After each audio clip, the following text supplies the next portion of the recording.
Welcome back to my life and how miserable I am all the time. I'm currently in a bit of a depression cave because I recently left work. Work I started in September. I recently left because, you know what, we'll go into that in another video. That's not why I'm here today. I'm here today to talk about the Twitter suspension ban lock, whatever you want to call it. It was a 12-hour lock, and, I talked about it last time, spoke about it last time in my girl chat video, but I wanted to say that I'm back. I would add fanfare, but I don't edit my videos and I want this to go up as raw as possible, so I'm sorry. Just imagine there was fanfare in the background. Firstly, before I even start to talk about what happened, in the few days that I was locked, I would just like to say a special thank you to a few people who, made some noise about the ban. So first and foremost, thank you, Saf at saf.com, Saf, who runs the Sinning Skeptics podcast right now, in lieu of the fact that Sinning Kafir can't, because he's in hiding. Thank you, Saf. You are officially my prophet. You were my mouthpiece while I was banned. Thank you so much for, putting out my messages and, just having my back. Thank you so much. Thank you to Sinin Kafir, Almari, Jana Ademir, I'm not sure how to pronounce that. I'm so sorry, but she is Apostate Prophet's wife. Thank you. Thank you, Mimsy. Thank you, Zara. Thank you, EXMNA, who posted on Twitter and on Facebook about the fact that I was banned. Thank you, ex-Muslims of North America. Thank you so much. Thank you to Council of Ex-Muslims of Britain for, standing by me. Thank you to Ali Malik. Thank you to Ali Rizvi.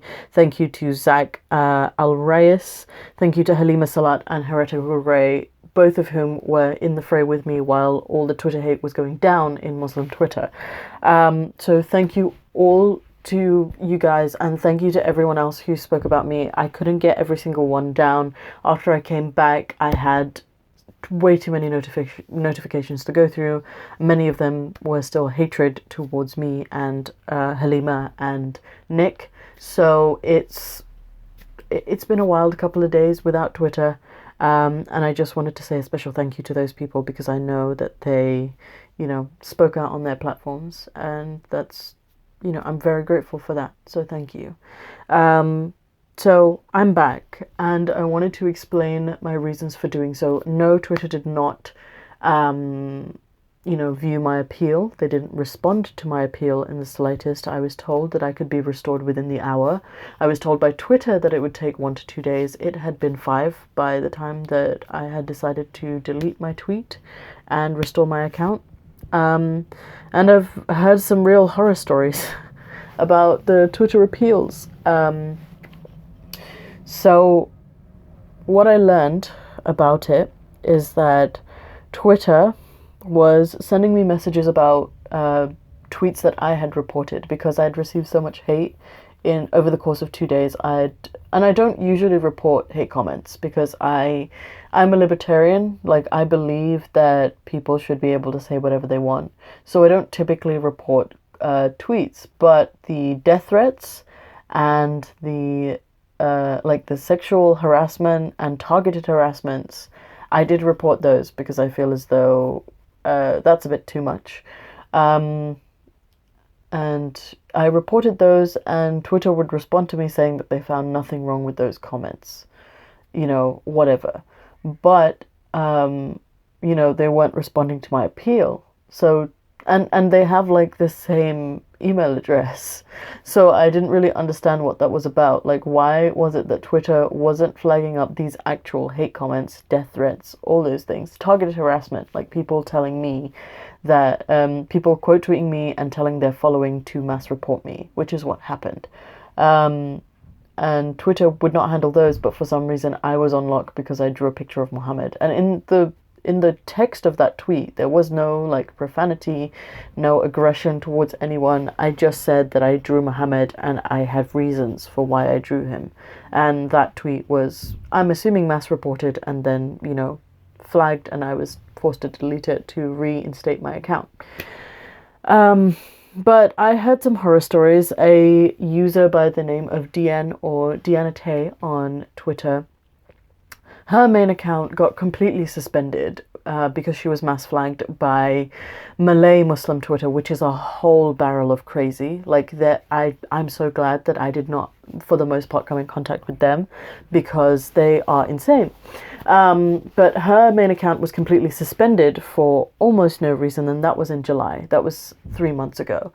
Sadia Hamid's account has been locked, and she's appealed, and that's since August, I think. And it's clear to me that Twitter is either intentionally, silencing ex-Muslim accounts because of blasphemy and things like that, or they're just really, really incompetent as a company in dealing with appeals. I mean, you can decide which one you'd prefer to believe, but I think I know which one I'm betting on. And while I was banned, I initially had thought that I would keep my account closed because it was wrong for them to flag that comment and say that my only course of action was to delete it, and that they were being so incompetent with the appeal, and I was going to be in silent protest about that. That was my initial action. But I had a few moments of clarity, I should call, or epiphanies, or whatever you want to call them. Like, I had to think about it because of two things. The first thing, a few things actually. Let's call them three things. Let's say three things. So the first thing was that I've made quite a few Muslim friends since September, and I love it. I love having Muslim friends and being able to talk to them about, Muslim exclusive issues. And I went to my friend's house and I had like this really bizarre PTSD experience where it was my previous life. She was living exactly how I used to live, in terms of her family situation, in terms of family drama. She's from the Indian subcontinent, so a lot of the experiences that she was going through was almost exactly the same as mine. And I had this just weird PTSD moment where I was like, fuck, like she was a dissenting Muslim. She's still a Muslim, and she's a dissenting one. She wants her freedom, but she can't have it because if she does, she'll lose her entire family. And this is the second reason, it reminded me of so many people that were, who contacted me through my account, who wanted advice, or just someone to talk to. And these were people who were either Muslim or people who had left Islam but were closeted. And those people were suddenly stripped of a friend that they had made online that could talk to them about their issues and, who could relate to them and listen to them. And I felt extremely guilty about that. And as some of you may know, guilt is a big trigger for me. I don't like feeling guilty, but I often do because it's the way that I was raised. And I just, like, it made me think that there are so many people. And also I'm in contact with Mustafa Ali and Hamo, who are going through some shit right now. Mustafa Ali, he's going to be on my channel very, very soon. I've got an audio clip and we're going to have an impactful video. I recently drew him, so we'll do a speed draw of him talking in the background about his life. And that is something that I will have on my channel very, very soon once I, put together the clips. Hamo is, and I'm organizing for him to be on my channel as well, but he's going through a thing right now. He's stuck in a country and he's sharing a room with people who are potentially volatile. They're from the Muslim Brotherhood, and that's just, I can't. Like, these people were suddenly stripped of me, and I felt as though that was unfair to them. Because I was doing my silent protest, but these people are suffering because they don't have the person that they've reached out to, The third reason was that on Facebook, I saw Armin post about a woman called Bahare Bahari, who was going to be deported to Iran. And I thought if I had my platform, I could retweet that and get her some more exposure. And thankfully her deportation has been delayed because of the social media outrage.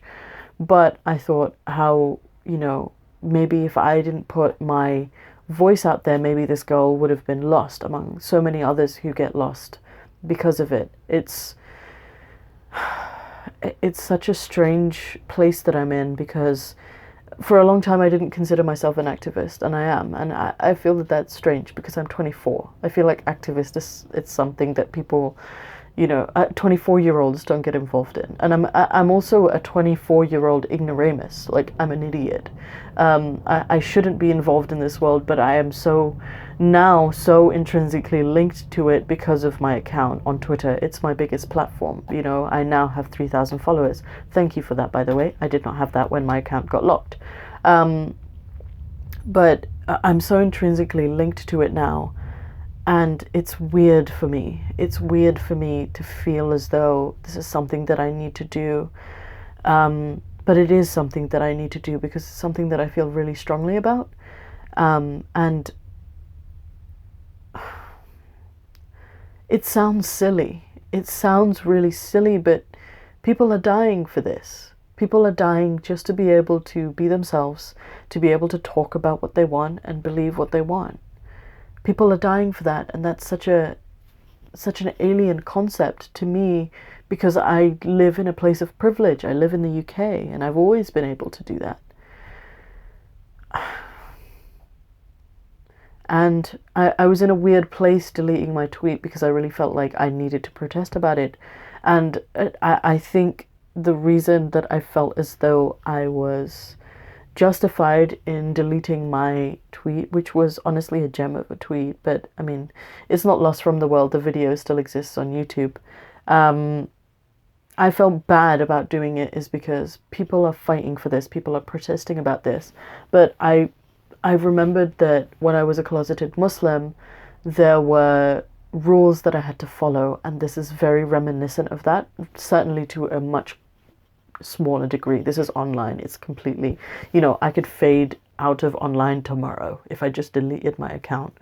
And I'm not going to, but I have to play by Twitter rules. If they say that it's not allowed, we're just going to have to deal with it. Even if it is allowed by Twitter rules, even if it is allowed, we're just going to have to play by it. And this is our means for speaking, and it is a private company, so we'll have to put up with that. But I know how important my voice is, and maybe that sounds arrogant or narcissistic in a way, but I know how important my voice is, and I know how valued my company is to people who need it, who don't have anyone else to talk to, and I'm the only place of safety that they have. And that sounds so narcissistic, and I hate feeling this way, like I'm the savior of some kind. I'm not a savior. I'm not. I can't do anything besides sit and listen to your story and maybe publicize it if you are open to it, and give you an outlet. But I know, when I was closeted, I know how important that was to me. So I just felt terrible taking that away from people. And ultimately, it's not me taking it away from other people. It is Twitter taking it away from other people. But it is their platform. And I felt as though, I'm making it about my pride when I really should be focusing on other things. I have a huge platform. I need to use it as a place to speak about these issues. And I can't just stop because my tweet got reported, I can't. The second thing that I wanted to talk about is the Draw for Dissent campaign that Saf started for me, and I will continue now that my account has been restored. We need for blasphemy and for, speech against Islam as an idea, as a concept, as a religion to be commonplace in places that should be considered free speech areas, like YouTube, like Twitter, and, these places. Islam needs to be talked about how Christianity is talked about, because it's a religion, it's a set of ideas, and honestly, in my opinion, if an idea is not criticized, you are doing a disservice to that idea. If your idea is strong, it's going to stand against criticism. That is how you know, discourse happens. That is how change is brought forth. That is how we progress as a society. We need to criticize ideas, and blasphemy is part of that. And I started Draw for Dissent, and I've seen your excuses. I can't draw for shit. I've seen them, okay? And it's not an excuse. You need to join the movement, okay? If you feel strongly about it, I would really like for you to join the movement. Sorry, I got a little over charismatic there. But Draw for Dissent is a campaign. It's a hashtag campaign on Twitter. And, you know, submit your work, any kind of work that you want. Submit your artwork, submit your videos, submit your, you know, your comedy skits, your comedy sketches, stories, you know, submit your poems, submit your written stories, submit anything and everything. Because it's all well and good for us to be activists. And I never started this thinking that I would become an activist, but I am now. And, you know, I made my bed, I'm gonna lie in it. But aside from activism, we need artwork, because that is, I feel as though that is the strength of a movement when we have people who aren't activists talking about it. We need people to draw Muhammad. We need people to draw, you know, blasphemous things. We need to make people just make blasphemous jokes, make blasphemous work, write about God, write about your experiences, talk about your experiences on video. And I understand that there is a risk factor. I fully understand that, and I want to address that. If, you know, use the hashtag. If you are scared of using the hashtag but you still want to post on an account, make a throwaway account and use a VPN. I don't know too much about that world, but I'm sure if you ask online, you will, you know, you'll receive. We have a wealth of information through the internet now. If you still think that that is too much for you, send your work to me. I have a Google Drive. DM me on Twitter. You know, DM me, email me through the account that's linked to this YouTube channel. You'll find it in the About section. You know, I will propagate your work. I will, you know, repost, I'll share. I can more or less manage that. If you are uncomfortable with me in any way, feel free to reach out to Saf. She is my messenger. It's official now. She's Rasul al-Fay, okay? She's my messenger. She's my mouthpiece. Send it to her. Her Twitter handle is @saf.com. And I would love to make a compilation of all your work. If you submit poetry or you submit stories, I would love to dramatically read them on this channel. If you go back into, like, deep into the videos of this channel, you will find me reviewing stories. Stories are a part of my life. I started, you know, my journey as an artist. I don't want to call myself that, but I am. And my journey as an artist by writing, and I would love to do a review of stories and give you some tips on writing and things like that. So please use the hashtag. We need it to be more widespread. I would love for this work to be shared far and wide, and that is how we're going to normalize being an ex-Muslim. Well, I don't want to keep using ex-Muslim as a hashtag. A lot of people ask why we do. It's because we're such a small movement, and our movement can only be normalized through art, in my opinion. It is one way that we will achieve normalcy, is through artwork. You know, we need our Muslim singers, artists. We need our Muslim poets, ex-Muslim poets. We need our ex-Muslim, you know, beauty gurus and, you know, Lil Pumps. We need our problematic ex-Muslim people, because we can look past the ex-Muslim part at that point. Like, we can just focus on them as people, rather than as a movement. And that is, I just want to normalize that. I want people to stop throwing out their kids. I want people to stop killing their kids. I want there to stop being Mustafa Alis in the world, where mums will send their sons to ISIS to be beheaded because they've left Islam. I want there to stop being Hamos in the world, you know, where families will hunt you down and try to get you out of other countries to hunt you down and lynch you. I want leaving Islam to be as unproblematic as leaving most denominations of Christianity. It is an idea. It's 2019. We shouldn't be having these problems, but we are. And it's disgusting. And I don't know. I don't know why people aren't talking about it. But thank you for joining me in this video. if you would like to support me, please consider subscribing. Please consider liking, sharing this video. I will be sending this, like, either this video or clips of this video to other people in my community so that they can share this movement. And if you want to draw and you say you can't draw, you have no excuse, because I have a tutorial online, and it is in, I drew Muhammad and I gave you a tutorial of how to draw him. So you have no excuse. If you want to draw, please do. I also have a Patreon and a PayPal. If you would like to support me monetarily, there is no obligation to, but if you would like to, please consider doing so. I would greatly appreciate it. I don't get any Israeli money or Illuminati money. I don't know how that started or why, but it's constantly propagated that we get money from somewhere. Girl, if that is the case, I'm not getting any. So if you would like to support me monetarily, I would greatly appreciate it. But yeah. Thank you all for your support, and thank you all for screaming at the gates of Twitter to release me. I am back, albeit reluctantly, but I am back, and I'm here to stay, and I'm here to fight for, our freedom to keep speaking about what we need to be speaking about. I will see you soon, and thank you. Thank you for joining me, and thank you for having my back. Goodbye.